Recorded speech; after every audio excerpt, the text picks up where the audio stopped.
coucher à n'importe monde, ok? Et son je me fait une révélation côté un monsieur qui est bien habillé avec costume et puis son chien qui ouvre porte et puis son chien qui a sorti il a couché avec chien, il fait ça avec sa chien, malade. Aujourd'hui, le syndrome de Diogène désigne un trouble du comportement conduisant à des conditions de vie insalubres. Vie pas propre, vie en sale, vie pas conforme. Ok. L'instinct et le mal. Après ça, on dit que lorsqu'il n'a pas de maître, le chien symbolise l'errance. Il y a la pérée, tout partout.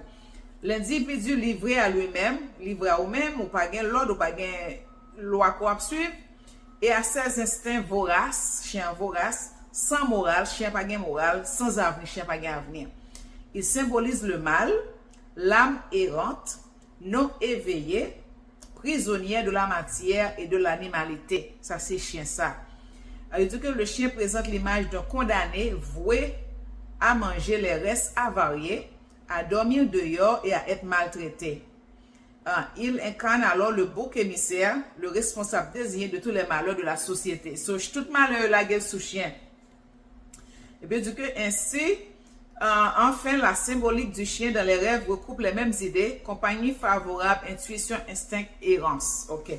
Après ça, bon, en conclusion, il dit que le chien possède un symbolisme ambigu, animal civilisé, respecté pour son travail, pour sa fidélité, pour sa capacité d'alerte et de protection, c'est vrai.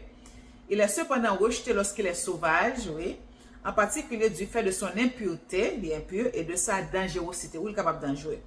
Le chien joue un rôle positif lorsqu'il assiste l'homme dans ses tâches domestiques, c'est vrai, agricoles ou civiles.